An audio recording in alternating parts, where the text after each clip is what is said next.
Does anyone else find this logo really creepy?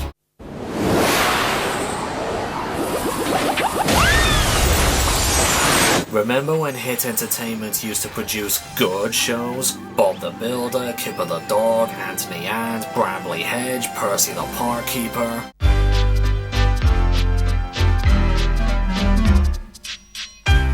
Oh, that theme song never gets old. And it never will. Oh, we're off to a good start. They loved to puff through the forests and over the rivers. So why does Scarlowy look all worried here? Oh wait, this is stock footage from Duncan. I'm sure the kids will never notice. Unless they just so happen to buy any of the other videotapes we sell. Like this guy. An old bridge crosses one of the rivers. Some of its beams were rotten and had now been damaged by a storm. Honestly, when hasn't there been a storm on Sodor? I mean, Toby's Windmill, Edward's Brass Band, Salty's Stormy Tale. He didn't see the broken rail until it was too late. What, his driver and fireman didn't see anything up ahead? The old bridge has been mended. The workers' trucks have been left there. Why? Scarlowy was scared. He remembered what had happened before. Come on, Scarlowy, called his driver. The bridge is safe now. But Scarlowy wouldn't cross the bridge. Yeah, old faithful Scarlowy is scared to cross a bridge that is clearly repaired. Now don't get me wrong, this is really understandable and relatable to a kid, but not to a brave, determined engine who has worked on the railway almost as long as Duke. But if you don't cross the bridge soon, said Rheneas, the Fat Controller will be cross. He failed to cross it once. That line would have made more sense if Scarlowy failed to cross 3 times. If you won't cross the old bridge, you must stay here and shunt trucks. I can't have engines that won't do as they're told. Sorry, sir, said Scarlowy sadly. And you'd think Scarlowy would pluck up courage at some point. The bridge creaked loudly. The river seemed deeper than ever. He should have said the river was flowing faster than ever. He chuffed slowly onto the bridge. The bridge groaned as he rolled forward, but Scarlowy puffed on. His driver could have told him to keep looking at Rheneas, or to close his eyes and let his driver do all the driving, or something. Scarlowy is no longer afraid of the bridge, and loves his journeys more than ever. Oh, God.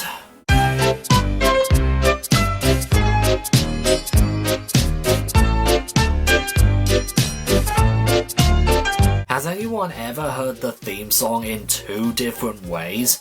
I mean, I heard the song's structure one way as a kid, and I can hear it in a different structure now. It's really hard for me to explain. The engines are happy to show holidaymakers the wonderful sights to be seen. Hey look, Peter Sam is taking holidaymakers to see some stock footage from Season 4. A double-decker problem, added Thomas. Double-decker problem. This gave the Fat Controller an idea. Whatever made Thomas come up with that expression? I mean, specifically double-decker. Bulgy is a double-decker bus. He was turned into a henhouse after he caused a silly accident. No, he turned into a henhouse after telling lies to his passengers. If you can remember the episode he was in, or what the flashback you just saw, how come you don't remember what he did? Bulgy, exclaimed Thomas. What are you doing here? You've never met Bulgy before, from what we've seen. I'm being repaired. I'm going back on the road. Vegetables? I'm going to carry passengers. Did they put a clothes peg on Michelangelo's nose when he was doing these lines? Can you imagine him saying, Yaboo snubs! In that voice? Yaboo snubs! When Bulgy returned to his field, the hens thought the old house looked splendid. Why is he sleeping in his old field? Couldn't he sleep in a bus shed near Tidmouth or Knapford or wherever? The next morning he picked up lots of passengers. All aboard. he tooted, and set off for the station. Well, his personality has definitely changed here, unlike when he returned in season 21. But then again, that's probably what happens when the Fat Controller punishes you. He was driving so smoothly that the hens didn't wake up. Bullshit. I have 6 hens living in my garden right now, and they are, for the most part, quite sensitive. To my knowledge, they would have woken up the moment Bulgy's engine would have turned on, or when he started driving away. He overtook Trevor. Bulgy swerved. Oh hey, Tom Tipper. The hens woke up, the passengers panicked, and Bulgy's driver lost control. And they all teleported far back along the road apparently. "This bus is full of hens," they complained. "We shall tell the Fat Controller." I'm surprised none of the passengers have any luggage on them. Since the hens were sleeping in the luggage racks, they would have seen them there. A vegetable bus? That's not such a bad idea. And it's also a weird one. Seriously. Bulgy is happy now. He has new green paintwork and a smart serving hatch. The Fat Controller agreed he could become the island's only vegetable stand on wheels. And for whatever reason, that didn't last very long. Fergus, a small railway traction engine, works on the island of Sodor. I had never heard of such a thing as a railway traction engine when I was a kid. And when I first saw Fergus on this DVD, I was both interested and confused. He's a traction engine like Trevor, but he works on the wheels. Is there even such a thing? "Hello," whistled Thomas. "Where are you going?" "To the quarry," Fergus chuffed happily. Spoilers for an episode we'll see later on, but who's going to work at the cement works? Not Diesel. He doesn't follow the rules. "You don't know the twins like I do," warned Thomas. Actually, he might, because we've never seen you working with the twins. Well, except for in the Railway series. Fergus liked helping Mavis, but he didn't like the way the twins were behaving one bit. Is anyone else distracted by the random engines puffing along in the background? Is work at the quarry that bad? "Out of my way," steamed Fergus, but Ben just grinned. No, seriously, why are Ari, Bert and Arthur working at the quarry? Don't they have their own jobs to do? Hey, wait a minute. Arthur hasn't even been introduced yet, in the way these episodes are ordered on the DVD or in the show. Well, the next thing he tells us to do, wheesh Bill, "We'll do it wrong," they laughed. Oh hey, the Smudger laugh is back. "Good," smiled Fergus. "From now on, we can all do it right together." And Fergus was never seen in the series again because his model was damaged beyond repair. Fuck! A brand new tank engine was racing across the island of Sodor. Oh, would you look at that? Arthur's introductory episode is right after an episode where he makes a background appearance. How stupid was I as a kid to never notice this? Thomas and Percy looked at the big tank engine. He was very smart. You know, I could never figure out what colour Arthur was as a kid, or Harvey too for that matter. Was he red or brown? I had never heard of the colour maroon back then, so... "This is Arthur," said the Fat Controller. And... I say, hey, what a wonderful kind of day. If you could learn to work and play and get along with each other. Thomas and Percy were bumping trucks. They knew this was naughty, but they were having fun. Since when is bumping the trucks considered as something naughty? Isn't bumping the trucks a way to make them behave? This gave Thomas a naughty idea. "The Fat Controller doesn't like the trucks singing," said Thomas. "You must stop them." "He'll never stop the trucks from singing," laughed Thomas. Since when did Thomas act like Bill or Ben? Yeah, Thomas is cheeky and everything, but he's not naughty, or the type of engine who would pull naughty tricks. Arthur chuffed cheerfully through the countryside. Without a brake van. Arthur's driver applied the brakes, but it was too late. Rest in peace for normal, forgettable vans. "Please, sir, It's my fault, Thomas told the Fat Controller what he had done.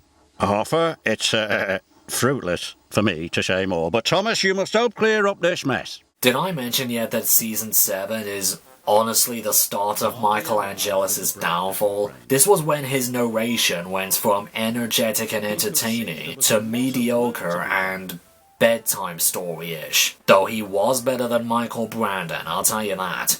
And no, I'm not going to do a follow-up video comparing Angelus to Brandon. I'm not gonna sit through Season 7 to 16 just for that. It'll bore me to sleep. Maybe spotless records are made to be broken, smiled Thomas. And then mended again, finished Arthur, just like friendships.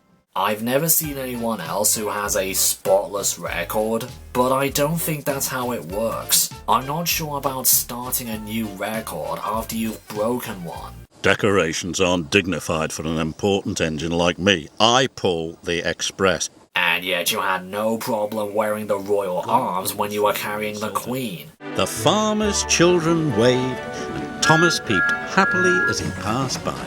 Okay, are they even trying with the stock footage anymore? Did they not think a few kids might question the sudden Season 1 footage? Even Murdoch was being decorated, although he was very shy about it. Spoilers again, but Murdoch's introductory episode is going to be shown a little later. Who was in charge of ordering these episodes on this DVD? And how did they get away with it? You'll have to be decorated, said James. This is a best-dressed engine competition. Not me, puffed Gordon. You'd never catch me looking so ridiculous. Again, royal arms. The engines felt splendid. And Murdoch is pulling the Express for some reason, let alone coaches in general. As Gordon steamed across the bridge, it came loose and wrapped around his firebox. I think there was a typo in the script. Angelus was meant to say wrapped around his smoke box. Trevor heard a whistle. He was going as fast as he could, but it wasn't fast enough. Trust Trevor to do a lorry's job, or as we'll see in later seasons, an engine. One day, the Fat Controller brought devious Diesel to the cement works. For no real reason except to either give this episode a conflict or to make this story happen in the first place. Yes, said Fergus unhappily. He knew that Diesel could be trouble. Even though he's never met him before, based on what we've seen. You don't know the rules, retorted Fergus. Why does the Fat Controller keep bringing Diesel back to work on the railway if he constantly screws everything up? I mean, he sent him packing in Season 2, he said he won't be inviting him back in Season 3, but yet he appears in 2 episodes afterwards. He sent him away again in Season 6, and now he's back again. When are you going to take the hint, Sir Topham? The Fat Controller says I'm better than you, so I'm going to stay here. It's not fair. I love working here. If Fergus knows Diesel can be trouble, then why doesn't he suspect anything? He's wise enough to know all the rules, but not when someone as devious as Diesel is tricking him? Just then, the scrap Diesels arrived. Hello, are you happy to be here? No! Okay, I think a few kids will find that creepy. I'll give him points for that. And for the first time, Fergus broke the rules. Wait, what rules did he break? He just thought he did when he was running away to a place he wasn't even supposed to be. Fergus! Whistled Thomas. Whatever are you doing out here?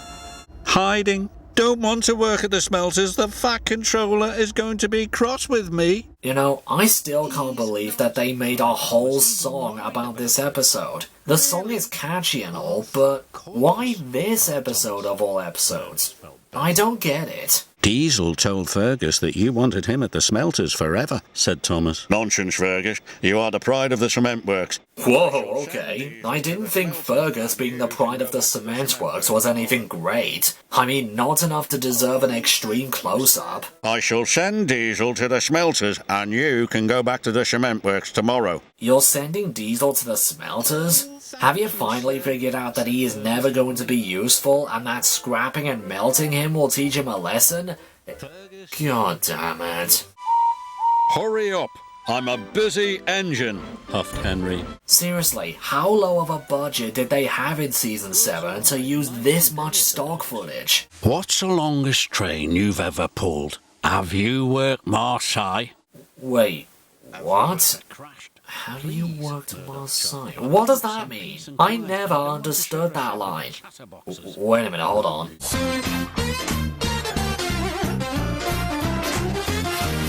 Okay, it turns out Marseille is a city in southern France well known for its massive harbour. 1. How many of the young kids this is targeted for know what Marseille is? 2. If Murdoch did work there, do you think he would have gained a French accent or picked up a few French words or something? And 3.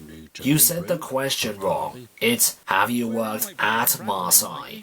They tried everything, but nothing worked.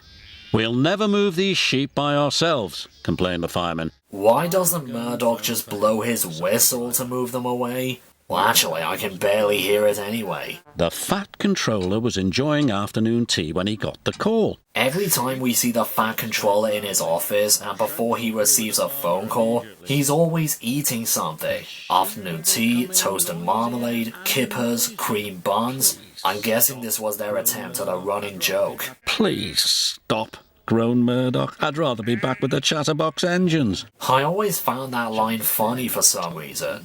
Maybe it's Angelus's delivery or something. And the sheep were soon safely back in their field. And just pray to God that they won't wander onto the tracks again, since you haven't mended the fence yet. Murdoch smiled. The sound of bar, bar, bar would have kept him awake, but a salty story would send him happily to sleep.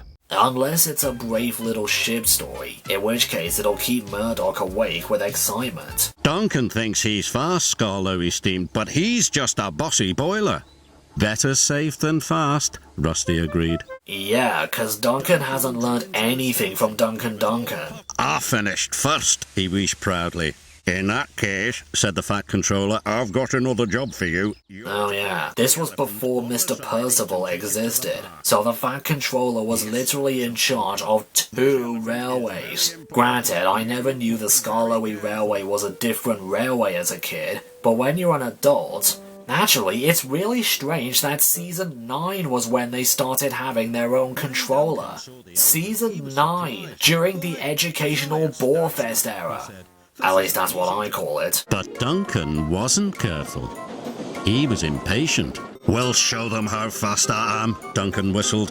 We'll deliver this statue and I'll still finish first. The more you watch Season 7, the more you realise that the malls are clearly aimed towards children instead of both children and adults. He was scared.